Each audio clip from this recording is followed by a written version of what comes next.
नमस्कार, प्रणाम। कैसे हैं आप सब लोग? उम्मीद करता हूँ ठीक होंगे, मस्त होंगे, स्वस्थ होंगे और व्यस्त होंगे। जैसा कि पूर्व में ही मैं बताया था कि वर्तमान में डीएलएड के जो पेपर चल रही हैं, तो उस पेपर का आज 11वां भाग है, यानी कि 11वां पेपर है प्रश्न पत्र, जिसका जो टॉपिक है या फिर जो विषय है वो विविधता, समावेशी शिक्षा व जेंडर से है और यह द्वितीय वर्ष के लिए है।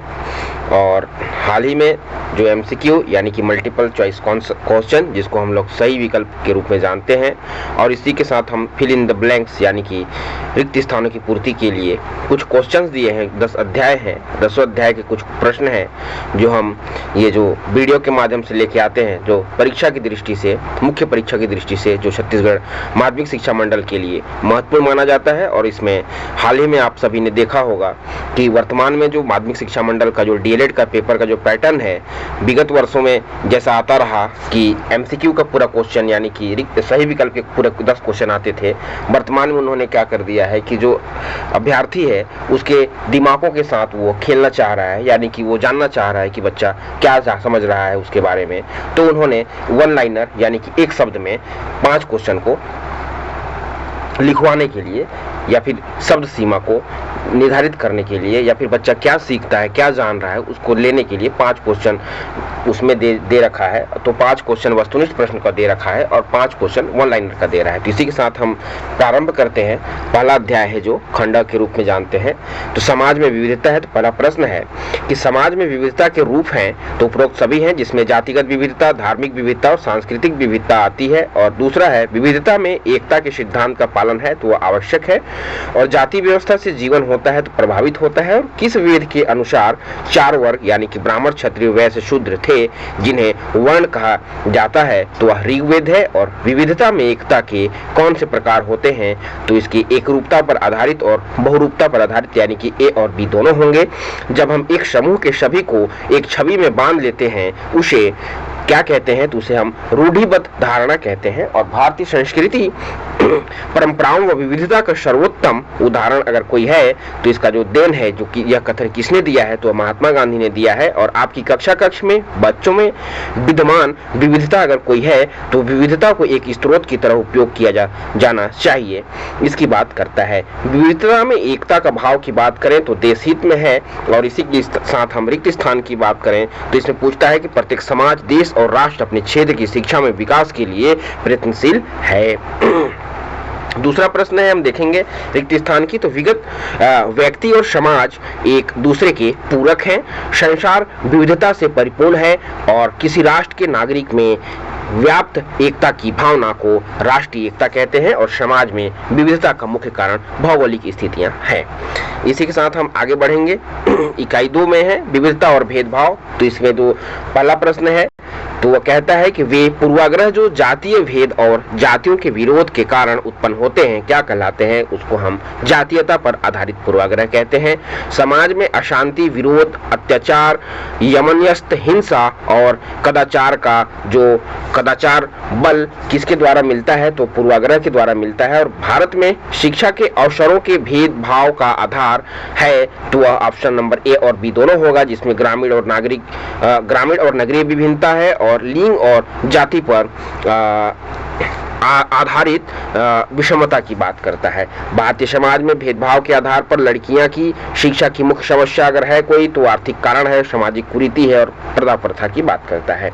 महिलाओं की शिक्षा के लिए कुछ आवश्यक है, तो उपरोक्त सभी है, जिसमें जागरूकता भी है, महिला विरोधी रीतियां का बहिष्कार है और प्रोत्साहन की बात करता है। मलाला यूसुफजई को मात्र 17 साल की उम्र में पुरस्कार मिला, तो वह नोबेल पुरस्कार मिला। और बच्चे का विकास प्रभावित नहीं होता है तो शिक्षा से नहीं होता है। और संविधान की धारा 14 से 18 के मध्य बात की गई है तो समानता के अधिकारों की बात की गई है। और रिक्त स्थान में हम देखेंगे कि एक समूह के सदस्यों द्वारा दूसरे समूह के बारे में पूर्व कल्पित विचार पूर्वाग्रह कहलाता है। और भेदभाव किसी व्यक्ति समूह के प्रति किया गया भेदभाव कहलाता है। और पूर्वाग्रह उदार व्यक्तियों की दृष्टि में संकीर्णता का लक्षण है। और पूर्वाग्रह विभिन्न समूहों की सामाजिक दूरी की स्थापना करते हैं। और शिक्षा के समान अवसर हेतु निःशुल्क एवं अनिवार्य शिक्षा आवश्यक की बात करता है।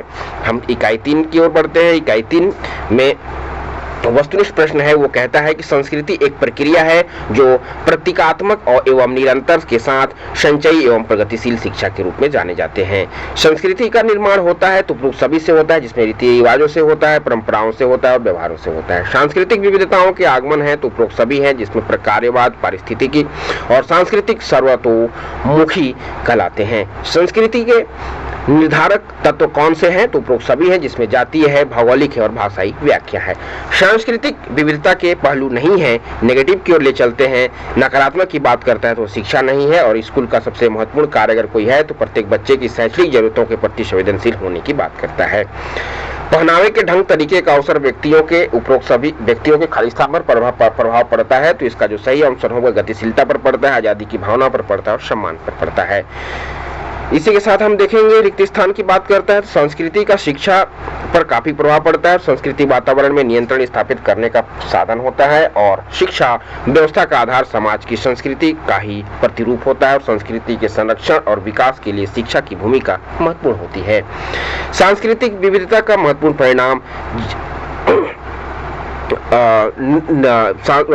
परिणाम इसका जो होता है नृजाति केंद्रीकरण की बात की, नृजाति केंद्रीकरण को बल प्रदान होता है। इकाई 4 की ओर बढ़ते हैं। इकाई 4 में कहता है कि समावेशी शिक्षा के विकास के लिए कौन कौन से कदम उठाए जा सकते हैं तो उपरोक्त सभी की बात करता है, जिसमें कार्यशील बच्चे, प्रभावी श्रमिकों के बच्चे और सड़कों पर पाए जाने वाले बच्चे। शिक्षा की विषय वस्तु से बोध होता है, इन सभी का है, जिसमें शिक्षण का होगा, प्रशिक्षण का होगा और अनुदेशन का होगा। पीडब्ल्यूडी अधिनियम 1995 यानी कि पीडब्ल्यूडी एक्ट 1995 में विकलांग बच्चे को कितने वर्ष की आयु तक निःशुल्क शिक्षा का अधिकार प्रदान किया गया है तो 18 वर्ष तक किया गया है। समावेशी शिक्षा में निर्योग्य बालकों को बनाने का भरसक प्रयास किया गया है तो वह उपरोक्त सभी है, जिसमें आत्मविश्वासी है, कार्यकुशल है और आत्मनिर्भर है।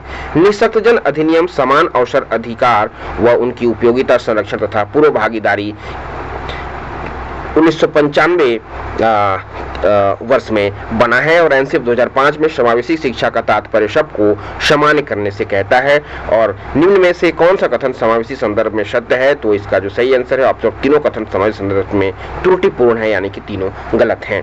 रिक्त स्थान की बात करता है, समावेशी बालक विषमांगी समूह बनाते हैं, और समावेशी आवासीय संस्थाएं अमेरिका एवं ब्रिटेन में पाई जाती है, और समावेशी शिक्षा विशेष आवश्यकता वाले बच्चों की सामान्य बच्चों के साथ है, और किसी बच्चे के शरीर का कोई अंग ठीक तरह से काम न करता हो तो उसे हम दिव्यांग के नाम से भी जान सकते हैं। समावेशी शिक्षा में विशेष आवश्यकता वाले बच्चों को हम क्षमता अनुसार की शैलों का प्रशिक्षण दिया, कौशलों का, या इसमें समावेशी शिक्षा में विशेष आवश्यकता वाले बच्चों को क्षमता अनुसार कौशलों का प्रशिक्षण दिया जाता है। और इसी के साथ हम इकाई 5 में पहुंच जाते हैं, और इकाई 5 का जो मल्टीपल चॉइस क्वेश्चन है एमसीक्यू, जिसको उसमें अधिनियम 1995 का विस्तार किस राज्य में नहीं हुआ तो जम्मू कश्मीर में नहीं हुआ। निःशक्तता से अभिप्रेरित है तो उपरोक्त सभी है, जिसमें अंधता है, दृष्टिहीन है और कुष्ठ रोग युक्त है। निंदा व डांट फटकार का प्रभाव अधिक पाया जाता है तो प्रतिभाशाली बालकों पर पाया जाता है, और अधिगम निर्योग बालक हुआ है जिसकी बुद्धि लब्धि न्यूनतम है। अधिगम समस्याएं उत्पन्न करने में सहायक तत्व है तो शैक्षिक व वातावरणीय परिस्थितियां हैं, और ध्वनि युक्त घड़ी व थर्मामीटर किनके लिए उपयोगी सामग्री है तो पूर्ण दृष्टि बाधित बच्चों के लिए है। और द लाइट्स चेंज किसकी कहानी है तो पोइली सेनगुप्त की है। और निःशक्तजन अधिनियम समान अवसर अधिकार व उनकी उपयोगिता, संरक्षण तथा पूर्ण भागीदारी किस वर्ष बना तो 1995 में बना। इसी के साथ इकाई 6 में पहुंचते हैं। इकाई 6 में देखते हैं कि समावेशी शिक्षा के विकास के लिए कौन से कदम उठाए जा सकते हैं तो उपरोक्त सभी है, जिसमें कार्यशील बच्चे, सड़कों पर पाए जाने वाले बच्चे, प्रवासी श्रमिकों के बच्चे। समावेशी बालक समूह बनाते हैं, असमांगी बनाते हैं। समावेशी आवासीय संस्थाएं पाई जाती है तो अमेरिका एवं ब्रिटेन में। शिक्षा का अधिकार अधिनियम कब लागू हुआ तो 1 अप्रैल 2010 को लागू हुआ, और समावेशी शिक्षा का विशेष क्षेत्र है तो व्यापक है, और समावेशी शिक्षा का से दिव्यांग विद्यार्थियों को समान बच्चों के साथ बिठाकर सामान्य रूप से पढ़ाना की बात करता है। और समावेशी शिक्षा से आशय है कि CWSN बच्चे, वंचित वर्ग के बच्चों, कमजोर व होशियार बच्चों की शिक्षा की बात करता है। और घर पर आधारित शिक्षा किसके लिए उपयुक्त होती है तो बहुविकलांग बच्चों के लिए होती है। और साइन चार्ट सिंबल्स शिक्षण अधिगम सामग्री उपयोगी है तो श्रवण बाधित बच्चों के लिए है। और निम्न में से कौन सा कथन सत्य नहीं है तो वह साथ में पढ़ना प्रत्येक बच्चे के लिए लाभदायक होता है, यही सही नहीं है। रिक्त स्थान देखते हैं इसमें, तो समकालीन शिक्षा पूरे देश में 1974 में लागू हुआ और समावेशी शिक्षा संयोग्य बालकों के उत्थान के लिए कार्य नहीं करती है और समावेशी शिक्षा विशिष्ट बालकों को मुख्य धारा से जोड़ती है और समावेशी शिक्षा समानता के सिद्धांत का अनुपालन करती है और समावेशी शिक्षा में विविधता को स्वीकार किया जाता है। इकाई 7 देखते हैं हम कि संसाधन प्रोत्साहन योजनाएं में देखते हैं कि भारत के विकलांग दिवस प्रतिवर्ष मनाया जाता है, तो मार्च का तृतीय रविवार को मनाया जाता है और विकृत बालकों को बनाना चाहिए, तो आत्मनिर्भर बनाना चाहिए, निःशक्त से अभिप्रेरित उपरोक्त सभी, जिसमें अंधता, वाणी बाधित और श्रवण बाधित की बात करता है। विशिष्ट बालकों में विशेषताएं होती है, तो शारीरिक व मानसिक होती है। बालकों की शारीरिक विकलांगता कितने प्रकार की होती है, तो 4 प्रकार की होती है। लोकतांत्रिक नागरिकता में संवाद के लिए खुलापन एवं दूसरे के प्रति आदर निहित होती है और धीमी गति से सीखने वाले बच्चे की विशेषता अगर कोई है तो ऑप्शन ए और बी दोनों है, जिसमें हम देखेंगे कि अवधारणा शक्ति का भाव और असुरक्षा का भाव। NIVH संस्थान कहाँ स्थित है, तो देहरादून में है और बालकों को शिक्षित करने का सबसे असरदार तरीका कोई है तो खेल एवं गतिविधियों से सिखाना है और अंतर अति संरक्षण दिव्यांग बच्चों के समावेशन में बाधक होते हैं और दिव्यांग बच्चों के समावेशन में मुख्य बाधाएं कुछ है तो उपरोक्त दोनों है, यानी कि भौतिक बाधाएं और मानसिक बाधाएं हैं। और रिक्त स्थान की बात करते हैं तो यूनेस्को ने विकलांग का अंतर्राष्ट्रीय वर्ष 1982 घोषित किया। विशिष्ट शिक्षा का सर्वप्रथम विकास यूरोप में हुआ और मंद बुद्धि बालक की बुद्धि लब्धि 26 से 50 होती है और अस्थि बाधित बालक यानी कि शारीरिक रूप से कमजोर हो जाता है, यानी हड्डी वाली बात करता है। दिव्यांगता शारीरिक व मानसिक होती है और इसी के साथ हम इकाई 8 की ओर अग्रसर होते हैं। इकाई 8 में मल्टीपल चॉइस क्वेश्चन में देखते हैं लिंग सेक्स होते हैं तो 3 होते हैं और लिंग संबंधित हैं तो प्रकृति से और जेंडर का संबंध होता है तो सामाजिक और सांस्कृतिक दोनों से होता है।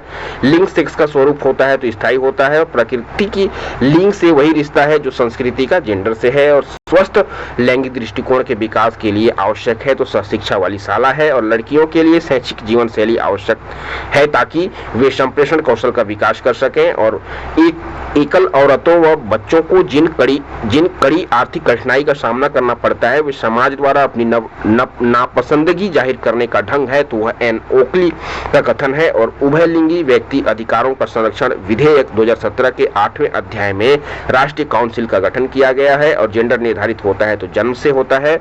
और इसमें रिक्त स्थान की बात करते हैं तो लिंगी विभेदों की समाप्ति के लिए जन शिक्षा का प्रसार करना चाहिए। स्वस्थ लैंगिक दृष्टिकोण के विकास हेतु शिक्षा की आवश्यकता होती है। क्षमता और समानता आज की युग की आवश्यकता है और सामाजिक स्तर पर बालक बालिकाओं में भेदभाव किया जाता है और लिंग जैविकीय होता है तथा जेंडर सामाजिक होता है। इकाई 9 की बात करते हैं तो लिंग कहलाते हैं तो उपरोक्त सभी कहलाते हैं स्त्रीलिंग, पुल्लिंग और उभयलिंग। हिंदी में 3 लिंग होते हैं। परिवार की शक्ति और सत्ता माता के पास केंद्रित होती है और मातृसत्ता से होती है। उभयलिंगी की समस्याएं होती है तो मनोवैज्ञानिक होती है। समाजीकरण कितने प्रकार के होते हैं, 2 प्रकार के होते हैं। पितृसत्ता में होता है उपरोक्त सभी, पुरुष या पिता की सत्ता, पुरुष का आधिपत्य, स्त्रियों की निम्न स्थिति, औरतों के उत्पादन या श्रम पर नियंत्रण को कहते हैं हम उत्पादन की पितृसत्ता प्रणाली। और रिक्त स्थान की बात करते हैं तो भारतीय समाज का बालक के विकास पर प्रत्यक्ष प्रभाव पड़ता है। परिवार, विद्यालय, मित्र आदि समाजीकरण के मुख्य स्रोत है। समाजीकरण की प्रक्रिया सामाजिक और मनोवैज्ञानिक कारकों के परस्पर संबंध का परिणाम होता है। बालक के समाजीकरण में सबसे महत्वपूर्ण प्रभाव उसके स्व अथवा अहम आत्मा का विकास होता है और पितृसत्तात्मक ऐसी व्यवस्था है जहां पिता की ओर से आर्थिक इत्यादि शक्तियों और सत्ता का हस्तांतरण लिंग को आधार मानते हुए पुत्र या किसी पुरुष की ओर होता है। इकाई 10 की बात करते हैं लैंगिक मुद्दे शिक्षा एवं संसाधन। लैंगिक मुद्दे शिक्षा एवं समाधान की बात करता है जहां जेंडर असमानता से मुक्त करने में सहायक है वह शिक्षा है और लिंगीय पक्षपात को रोकने हेतु उपाय हेतु उपरोक्त सभी है जिसमें शिक्षा की प्रभाविता द्वारा, जागरूकता द्वारा, समाज की सोच एवं क्रियाकलापों में परिवर्तन द्वारा।